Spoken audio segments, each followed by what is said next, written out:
안녕하십니까. 부동산을 잘하는 아빠 부자라빠입니다. 부동산이라고 하면 땅과 그에 속한 건물을 주로 지칭을 하고 있습니다. 요즘에 부동산이 난리가 났다고 하는데 그 부동산 중에서도 건물 중에서도 이 아파트가 사실 난리가 난 겁니다. 아파트를 필두로 한 주거용 건물에 대해서는 최근에 많은 규제가 들어간 상태입니다. 하지만 땅에 대해서는 최근에 규제가 별로 없는 상태입니다. 그래서 땅에 대해서 한번 관심을 가져볼까 합니다. 우리가 투자를 위한 땅은 통상 준농림지를 얘기하는 경우가 많습니다. 준농림지는 농지와 임야를 이야기하는데 사실 농지가 제일 바로 떠올리기는 합니다. 하지만 농지보다는 임야가 투자하기에 더 낫습니다. 우리나라는 예적부터 농자는 천하지 대본이라 해서 농사를 중요시 여겼습니다. 그리고 땅이 워낙 좁다 보니 농지에 대한 규제도 많이 가해짐으로 인해서 농지의 다른 용도로 전환을 가능한 막고 있습니다. 하지만 임야는 농지보다 취득 절차도 간편하고 개발에 따른 제약도 적은 편입니다. 그리고 매매 거래도 좀 수월한 편입니다. 지목상 임야는 보전임지와 준보전임지로 분류가 되는데 준보전임지는 원칙적으로 이용에 제한은 있지만 이용 목적이 뚜렷하다면 주택, 공장, 근린생활시설 용지 등으로 활용이 가능합니다. 보전임지는 원칙적으로 산림 생산 기능의 증진을 위한 이용을 주목적으로 하지만 농림용 사업, 그다음에 체육시설, 묘지 등으로 활용을 할 수가 있습니다. 최근에 자연학습장, 가족농원, 산림욕장, 수목원 등 자연친화형 개발과 함께 휴양 및 위락시설의 기능을 겸비한 새로운 사업으로 부각이 되고 있습니다. 그리고 보존임지는 비슷한 입지의 준보존임지나 농지보다 이 토지 가격이 절반가량 싸기 때문에 비용 부담을 줄일 수도 있습니다. 임야에 대한 등급을 한번 보면 산림청이나 지자체에서는 이 산지 전용 및 개발에 대한 타당성을 평가를 해서 산지 전용 허가 여부를 결정하고 있습니다. 이를 산지 전용 타당성 평가제라고 하는데 주요 평가 항목은 임야의 경사도, 산사태의 위험지역 정도, 상수 취수원과의 거리, 임목 축적, 용도지역, 지구, 구역 등에 따른 개발의 적합성 여부, 주변 관광 등 6개의 평가 지표를 등급화해서 일정 점수 이상이 될 때 전용 허가를 해주지 않습니다.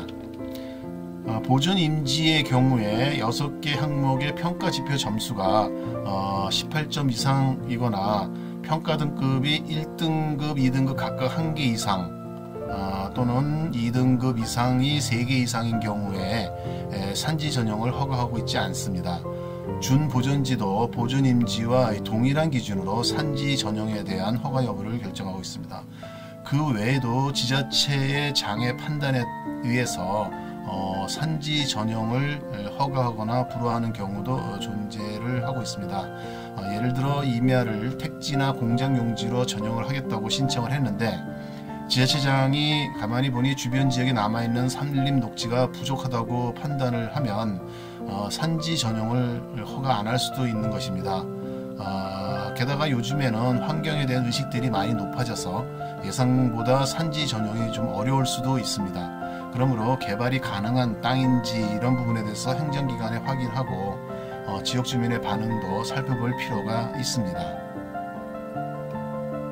일단 임야는 대지와 비교 시에 개발 및 활용에 대한 제약이 많기 때문에 산림 전용 및 개발 허가 여부, 그리고 토목공사 등과 관련하여 사전에 관할 기관에 확인을 해야 하며 추가 시설이나 개발 시 어느 정도 이익이 나올지에 대한 사업성 판단도 해야 합니다. 안 그러면 나중에 낭패를 볼 수도 있습니다. 특히나 개발 제한이 많은 임야는 피해야 합니다. 예를 들어 보존 목적이 너무 강한 보존임지, 분묘 기지권이 인정되는 임야, 개발이 어려운 극경사, 보존 가치가 있는 나무 등이 많은 임야, 맹지, 안반이 많은 임야 등은 피하는 것이 좋습니다. 단 아주 싼 가격에 사서 단점을 보완하면 투자 비용보다 땅값 상승분이 더 큰 경우는 투자를 고려해봐도 좋을 것 같습니다. 그러면 임야에 투자할 때 고려할 체크 포인트를 알아보도록 하겠습니다. 첫째, 안반이 적고 배수가 잘 되는 남동향의 땅이 좋습니다. 임야는 개발을 해야 고부가로 바꿀 수가 있는데 안반이나 돌 등이 많으면 개발비도 많이 들어가고 개발도 어렵습니다. 그리고 땅 밑에 물이 흐르는 경우엔 배수에 문제가 생겨 곤혹스러울 수도 있습니다. 두 번째는 그 모양이 이쁘게 생겨야 합니다.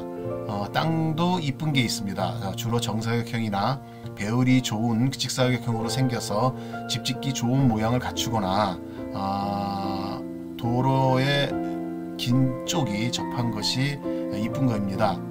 인접 도로에 대해서는 특히 잘 검토를 해야 합니다. 건축법상 집을 지으려면 최소 폭이 4m 이상의 도로에 접해야 하고 도로에 대해서 접한 그 대지의 길이도 2m 이상이어야 합니다. 연면적이 600평 이상인 경우에는 폭 6m 이상의 도로에 접해야 하고 도로에 접한 대지의 길이도 6m 이상이거나 4m 이상이 두 곳에 접해야 건축 허가를 받을 수 있습니다. 그리고 모양이 못생긴 땅도 가격이 훨씬 저렴하다면 고려해 볼만 합니다. 집 짓는 것이 아니고 다른 쪽에 활용을 한다면 충분한 부가가치를 창출할 수 있을 것입니다. 특히나 임야는 진입도로나 도로 조건이 건축하기에 적합하지 않은 곳이 많기 때문에 도로 여건은 꼭 살펴봐야 합니다. 세 번째는 경사가 완만하고 조망이 좋은 땅을 골라야 합니다. 옛부터 좋은 땅은 뒤에 산이 있고 앞에는 강이 흐르는 배산 임수라고 해서 그러한 땅을 높이 평가했습니다. 이러한 경우는 지금도 높이는 평가되고 있지만 너무 가까우면 홍수나 안개 등으로 인해 주거지로 적합하지 않을 수 있습니다. 조망권이 좋은 정도면 아마 적합할 겁니다. 그리고 경사가 너무 급격한 땅은 허가를 받기 어렵고 개발 비용도 많이 들기 때문에 수익성이 안 좋을 수 있습니다. 넷째는 도로 진입과 생활 편의시설을 고려하여서 골라야 합니다. 아무리 전원주택이라도 교통이 불편하면 가치가 상승하기 어렵습니다. 아마도 그 모든 땅이 교통하고는 불가분의 관계를 가질 겁니다. 도심과 같은 그런 교통망은 아니더라도 고속도로 IC나 국도 진입이 수월하여 인근 지역과 연결이 잘 되는 것이 좋습니다.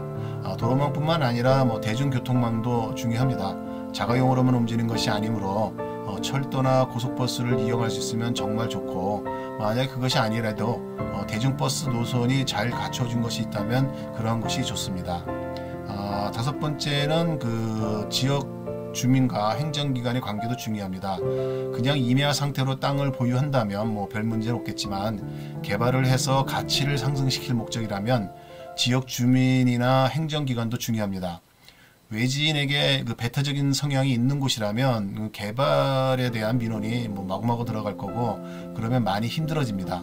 사전에 주민들과 접촉을 통해 친분도 쌓고 그래서 협조를 받을 수 있는 분위기를 만들면 더 좋을 겁니다. 물론 행정기관도 잘 만나야 합니다.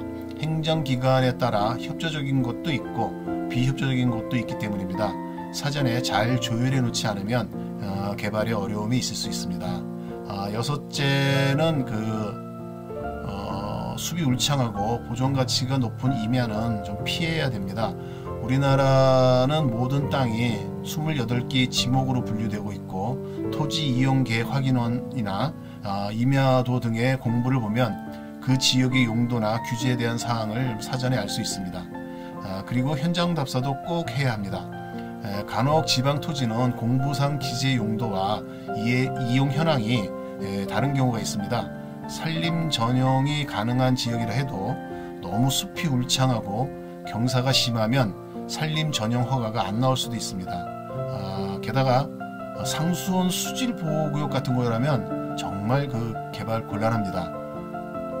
임야에 투자하는 것이 아파트 등 주거용 주택에 투자하는 것보다 아무래도 리스크는 더 큽니다. 게다가 아파트에 비해서 환금성도 약하고 기준이 되는 가격이 정확한 것이 없어서 싸게 샀는지도 사실 판단하기가 어렵습니다. 개발될 것이라는 말만 믿고 샀다가 오랜 시간 그냥 방치되는 땅들도 꽤 있습니다. 돈이 굉장히 많으면 차라리 전체적인 대규모 개발이라도 진행을 할 수 있겠지만 소규모 투자라면 그런 것도 안 됩니다. 그러므로 임야에 투자하는 것은 정말 신중하게 잘 따져보고 진행을 해야 할 것입니다. 예, 아는 것이 힘이고 아는 것이 돈입니다. 이상은 부자 아빠의 부동산 길라잡이였습니다. 감사합니다.